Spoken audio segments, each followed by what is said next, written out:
Hello everyone. This story will be about my first time meeting the suka along with a pontong. When I was younger, I used to look at the suka and wonder if it really exists. I would always watch my dad see suka with a rooster that crows. Whenever I asked him about it, he would tell me, hey, the suka is there to protect our family from da. I never really understand the concept of how a piece of paper on the wall with chicken blood and feathers could protect our house. It wasn't until I became a shaman that all of this became more surreal. My older sister asked me to look into her house due to the fact that maggots kept appearing out of nowhere. First, she saw a pile of white squirming maggots all over her carpet in her closet beneath the stairs. This closet was shaped in an L, and all my nieces and nephew hated that closet. It always had a cold, airy feeling each and every time you opened up the door. Over the next few months, maggots started appearing throughout the house in random places. No one in the house could figure out where the maggots were coming from because there was no flies in the house at all. Shortly after the maggots started appearing, there were a few incidents where my sister saw a girl who looked like my niece. My niece at the time was still younger, and they were still training her to sleep with her older sisters. My niece was 2 rooms down from my sister's main bedroom. In the middle of the night, my niece would run into the room and sleep with them whenever she was scared. This one night, my sisters saw a shadow come into their master bathroom and left. The following morning, she rushed toward my niece and said, "Hey, Jane, if you came to the room last night, why didn't you come sleep with us?" My niece answered, "Mom, what are you talking about? I slept with my sisters last night." My sister's heart sank as chills started to creep in her body. She went and asked my other nieces, and they confirmed that they were all asleep last night. A few months passed. My sister was upstairs and saw a girl that she thought was Jane walking down the stairs. Her stairs are hidden so that people on the second floor could not see down to the first floor. She instantly thought that it was Jane and yelled, "Hey Jane, since you're downstairs, can you grab me some water?" No answers came from downstairs. Then my sister calls out again, "Jane!" All of a sudden, Jane yells from her room upstairs, "What, Mom? I'm not downstairs. I'm here in my room." My sister got scared, and she ran downstairs, looked everywhere, but found nobody. A few more months goes by, and my sister went to work and decided to eat lunch in the office.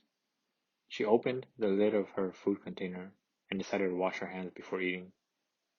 She walked to the bathroom to wash her hands, then came back and sat down. She stares down at the food container in disgust. There were maggots all over her food. She was thinking to herself, "I just cooked and packed the food this morning. How did maggots suddenly get into the container?" She had just left the container open for less than a minute. She stood there, confused, and called my other sister to tell her about the weird incident. My other sister suggested that she should reach out to me for help since I'm a shaman. My sister calls me and informs me of the maggot situation. I left my altar and incense, then started my shaman chants. My guys made a big jump to the front of their house.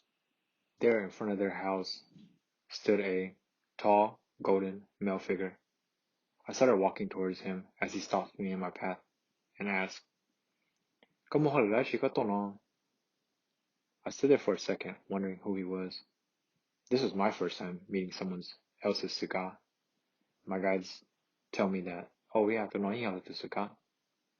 So I responded, "Oh, beto recto husa, beto tiene lo valalong, a go hushi." And then Tusika answers, "Oh, young lady, lama." My guides start scanning the layout as they stop dead in their tracks beneath my sister's stair closet. Goosebumps started appearing all over my body as I tried to figure out what the entity was. It was a girl with long, dark hair that covered her face, wearing black Hmong clothes with red stripes. We both stood there staring at each other. In my head, I knew exactly what she was. It was a bonzong. My guides rushed towards her and captured her, along with 3 other entities upstairs. When I returned home, I informed my sister that her house had a bonzong. This was the reason why maggots was appearing in random places. Her cigar explained to me that the entities and Yao bonzong, they were already at the house before my sister was able to set up the cigar. So because she moved in first and set the cigar a few years later, they couldn't kick out the bad entities. The cigar would only prevent new entities from coming in, but not those who were there already.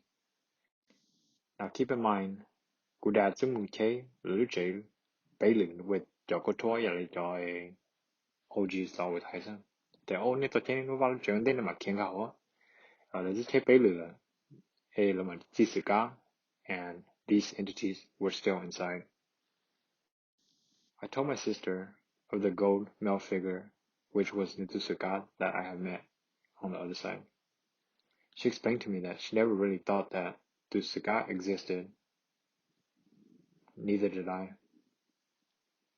So when Jalo you had the Tusuka, you more drink them. Yeah, in Tailu Valojam. It really does. It prevents most unwanted spirits and entities from getting in, but not all.